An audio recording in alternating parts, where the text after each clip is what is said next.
Hello everyone, YouTube channel math study welcomes you. आज हम bridge course standard 8 mathematics test number 3 day 45 के answers देखने वाले हैं। चलो फिर शुरुआत करते हैं। Question number 1, fill in the blanks. If the sum of the measure of two angles is 90 degree, they are known as dash angles. They are known as complementary angle. Second question, 9 raised to 3 into 9 raised to 2 is equals to 9 raised to, empty box is here, so 3 plus 2 5, so इसका answer आएगा 5, 9 raised to 5. Question number 3, according to the Pythagoras theorem, in a right angle triangle, dash square is equals to base square plus height square. Pythagoras theorem का formula यहाँ पे पूछा गया है, तो यहाँ पे फिल इन द ब्लैंक क्या आएगा, करेक्ट आंसर क्या आएगा, hypotenuse. Square is already written, square पहले से लिखा हुआ है, so hypotenuse is the answer. Question number 4, pi is equals to circumference of a circle divided by dash. So ये क्वेश्चन थोड़ा सा अलग है. हमें पता है कि circumference is equals to 2 pi R, तो ये यहाँ पे हमें पाई का वैल्यू पूछा है, तो ये पाई का वैल्यू निकालने के लिए ये 2r को शिफ्ट करना पड़ेगा. सो c डिवाइडेड बाय 2r, तो इसका आंसर आएगा 2r, तो यहाँ पे हम लिखेंगे 2r. Question number 5, 5 raised to 5 bracket complete and bracket raised to minus 3. So 5 into minus 3, right, minus 15. So minus 15 is the correct answer. So 5 raised to minus 15.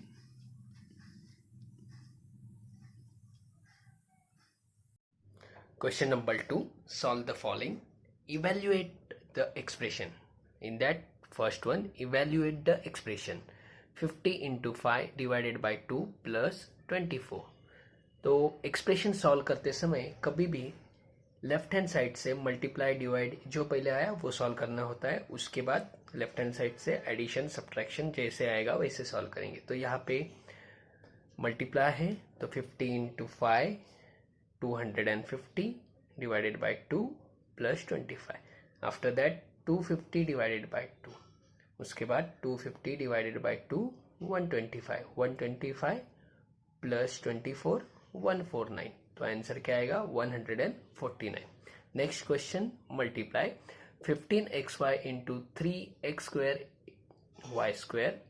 So number पहले multiply करेंगे, 15 into 3 x y right as it is, x square y square right as it is.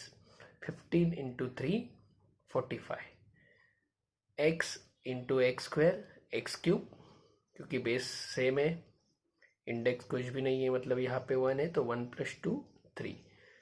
y into y square, base same है y y, so यहाँ पे 1 right y, 1 plus 2 3, so answer आएगा 45 x cube y cube. Next question solve. Multiplication है, -5 into -3, 5 3 जा 15, regular multiply कर लेने का, minus minus become plus, no need to write plus. -6 divided by 3, 6 divided by 3 2, लेकिन एक नंबर माइनस है, therefore -2. So next question, side of a cube is given 3 semi, find the volume of a cube. So volume of a cube formula is side cube. So put a value रख दिया मैंने 3 का cube, 3 into 3 into 3 27 cubic centimetre, cubic centimetre, और cubic centimetre ऐसे भी लिखते हैं. Next question, question number 5, solve 5 plus 5 upon 8. यहाँ पे कुछ भी नंबर मतलब डिनोमीटर में नंबर नहीं है, मतलब वहाँ पे 1 है, तो डिनोमीटर सेम नहीं है, तो हम डायरेक्टली एडिशन नहीं कर सकते. सो 1 इंटू 8 8 डिनोमीटर और क्रॉस मल्टीप्लाई, 5 8 जा 40, 5 into 1 5, so 40 plus 5 45 upon 8, so answer आएगा 45 upon 8. Question number 3, solve. In that first one, write the rational number lie between the two numbers 3 upon 8 and 7 upon 8. इसका मतलब 3 upon 8 और 7 upon 8 में के in between, lie between, उसके बीच में आने वाले नंबर हमें लिखने हैं. Suppose this is a number line. On right hand side of the 0, those are positive number, so right hand side of the 0, 3 upon 8 and 7 upon 8. So 1 upon 3, 2 upon 3, 3 upon 8, 4 upon 8, 5 upon 8, 6 upon 8, 4 upon 8, 5 upon 8, 6 upon 8. तो अपना answer क्या आएगा? ये तीन number 1 2 3. So answer is 4 upon 8, 5 upon 8 and 6 upon 8. Next question. If 5 kg sugar cost 125 rupees, how much we pay for 3 kg? इसका मतलब 5 kg sugar की price है 125 रुपीज़, तो 3 kg के लिए कितना पे करना पड़ेगा? So quantity of a sugar and cost. Quantity of sugar जैसे बढ़ेगी जैसे कॉस्ट भी बढ़ेगी. क्वांटिटी कम होगी तो कॉस्ट भी कम होगी. तो इसका मतलब quantity of sugar and cost of sugar, इसमें डायरेक्ट वेरिएशन है. तो डायरेक्ट वेरिएशन लिख लिया. डायरेक्ट वेरिएशन में रेशो इक्वल होता है. So 5 upon 3 is equals to 125 upon x. उसके बाद cross multiply 5 into x.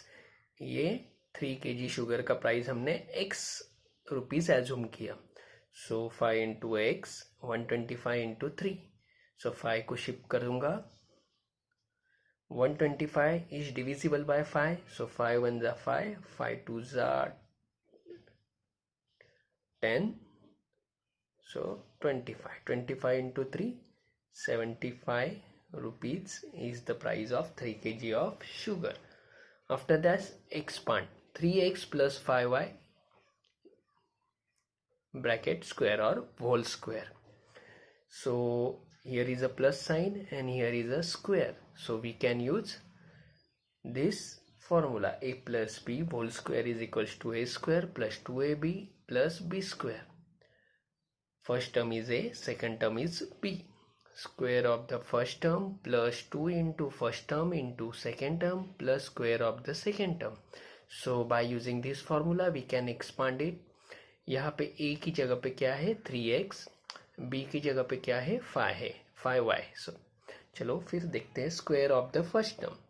First term कौन सी है 3x plus 2 into first term into second term, first term into second term plus square of the second term.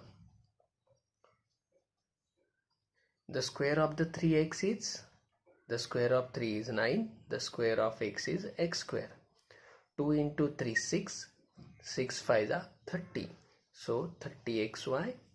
Square of the second term is 5y, so square of the 5 is 25, square of the y is y square. So answer is 9x square plus 30xy plus 25y square. Question number 4. The number of patients affected by COVID in 5 days is given below. Find the average of COVID patient affected in 5 days. The numbers are given 132, 135, 131, 134 and 138. हमें average निकालना है Covid patient का affected in 5 days में. तो average of a Covid patient is equals to sum of the number of patient in 5 days divided by number of days. तो मैं लिखता हूँ 132 plus 135 plus 131 plus 134 plus 138. Total patient हमें यहाँ पे मिलेंगे divided by number of days. How many days 5 days. So इसका addition आएगा 670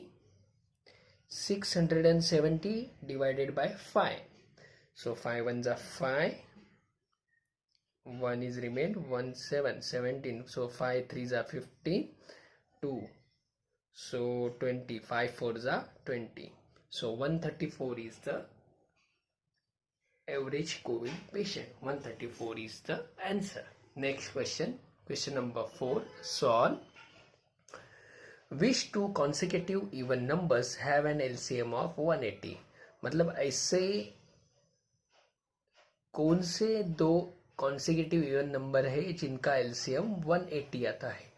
तुम्हारे क्वेश्चन में 90 लिखा है, तो यहाँ पे इस क्वेश्चन में करेक्शन है, तो यहाँ पे सही नंबर होगा 180. So first even number is 2x. First even number is 2x. ये हमने एज्यूम किया क्योंकि it is even number is a multiple of 2. So consecutive even number मतलब 2x का आगे का इवन नंबर कौन सा आएगा? 2x plus 2. बिकॉज 2, 4, 6, 8 इस इन नंबर्स में कितने का डिफरेंस है? 2 का. सो प्लस 2, देयरफॉर यहाँ पे प्लस 2. और अभी नेक्स्ट फॉर्मूला है product of the two number is equals to LCM into HCF. तो मैंने प्रोडक्ट मतलब मल्टीप्लीकेशन, तो पहला नंबर है 2x इंटू 2x प्लस 2 और एलसीएम है 180 और LCM is given in the question 180 and HCF. ये हमें पता होना चाहिए कि किसी भी दो कॉन्सिक्यूटिव इवन नंबर का एचसीएफ हमेशा 2 ही आता है. ओके, किसी भी, आई रिपीट, किसी भी कॉन्सिक्यूटिव इवन नंबर का एचसीएफ ये 2 ही आएगा. फॉर एग्जाम्पल 2 और 4 का एचसीएफ 2, 4 और 6 का एचसीएफ 2, 6 और 8 का HCF 2. So we can write here 2. Now let's start. 2x into 2x 4x square, 2x into 2 4x, here is a plus 4x, 180 into 2, write as it is. Now what to do? ये 2 को मैं shift करता हूँ. सो 4x square plus 4x divided by 2 multiply का divide होगा is equals to 180. 180 remain as it is. Now divide 4x square divided by 2, 2x square, 4x divided by 2, 2x, 180 remain as it is. अभी 2x square plus 2x is equals to 180. हमारा answer simple होने के लिए मैं क्या करता हूँ? 2, 2 और 180 ये तीनों नंबर 2 से डिविजिबल है, तो मैं 2 से डिवाइड करता हूँ. 2x square divided by 2x square, 2x divided by 2x, 180 divided by 2 90. सो और ये 19 शिफ्ट होगा. x square plus x minus 90 is equals to 0. So equation x square plus x minus 90 is equals to 0. इसे हमें factorise करना है और x का value निकालना है.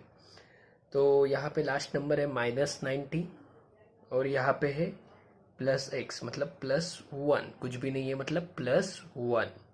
So minus 90. ऐसे दो नंबर ढूंढने हैं जिसका मल्टीप्लीकेशन माइनस 90 है और एडिशन प्लस 1 है. तो ऐसे दो नंबर कौन से?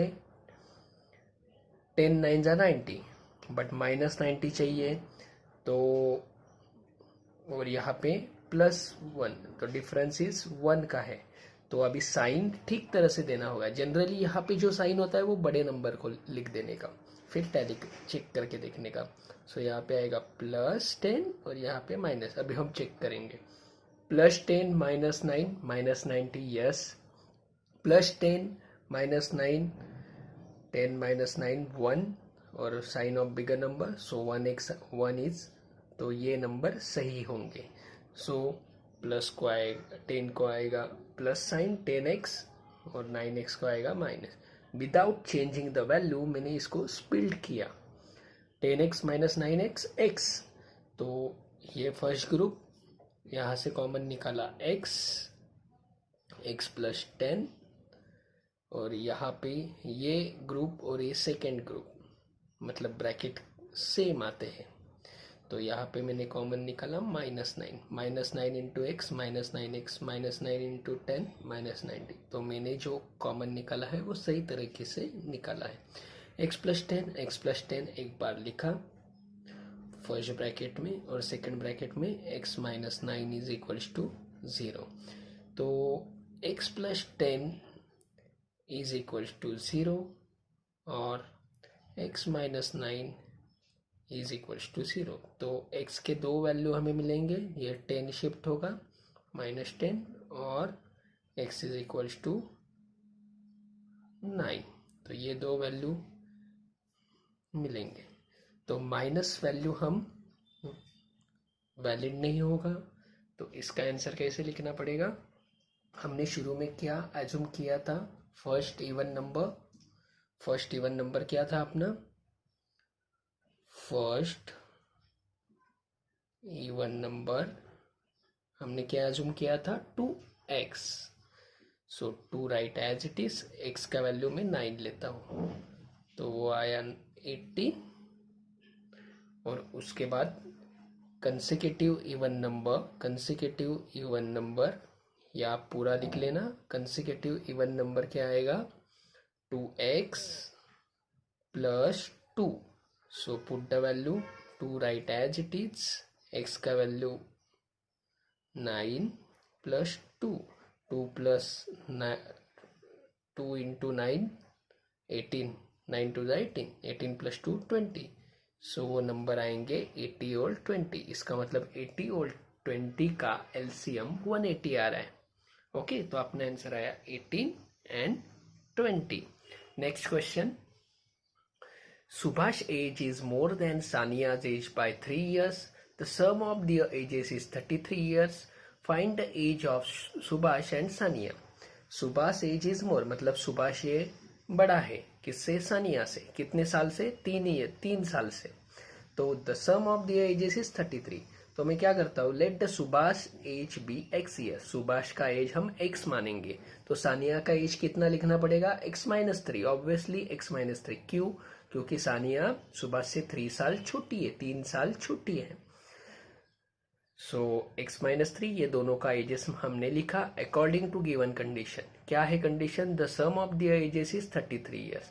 सम मतलब एडिशन, तो x + x - 3 is equal to 33। तो अभी एडिशन करेंगे, x + x 2x - 3 is equal to 33। ये -3 शिफ्ट होगा, so 2x is equal to 33 + 3। So 2x is equals to 36. So x is equals to 36 divided by 2 18। x का value मिला मुझे 18, मतलब सुभाष का एज कितना हुआ? 18 और सानिया का एज कितना होगा? x - 3। सो 18 - 3 15। तो सुभाष का एज होगा 18 ईयर, सानिया का एज होगा 15 ईयर। फाइनल आंसर लिखेंगे, Subhash age is equals to 18 years and Sania's age is equals to 15 years. Question number 3. Area of a rectangle is 120 square centimeter. If its length is 15 centimeter, what is its perimeter? Okay, suppose a rectangle is here and area of a rectangle is given 120. Area of rectangle कितना दिया है? 120 square centimetre और length दिया है 15 centimetre. तो हमें क्या निकालना है? पेरीमीटर निकालना है। तो पेरीमीटर निकालने के लिए पहले ब्रेड्थ तो पता करना पड़ेगा, तो हमें पहले ब्रेड्थ निकालना पड़ेगा और उसके बाद हम पेरीमीटर का फॉर्मूला यूज करेंगे और पेरीमीटर फाइंड आउट करेंगे। So area of a rectangle is equals to length into breadth. So अभी मैं वैल्यू पुट करता हूं। So 120 is equals to length is 15, breadth हमें पता नहीं है, वही हम पहले फाइंड आउट करेंगे। Therefore 120 divided by 15 is equals to breadth. Therefore breadth is equals to 120 divided by 15. 15 8s are 120. So 8 centimeter is the breadth. तो अभी हमें क्या निकालना है? पेरीमीटर निकालना है. So perimeter of the rectangle formula, perimeter of the rectangle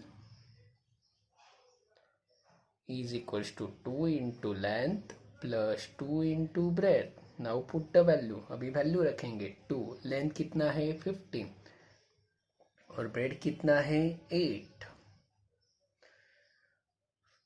15 2 जा 30, 2 8 जा 16. So 30 plus 16, 46 centimeter.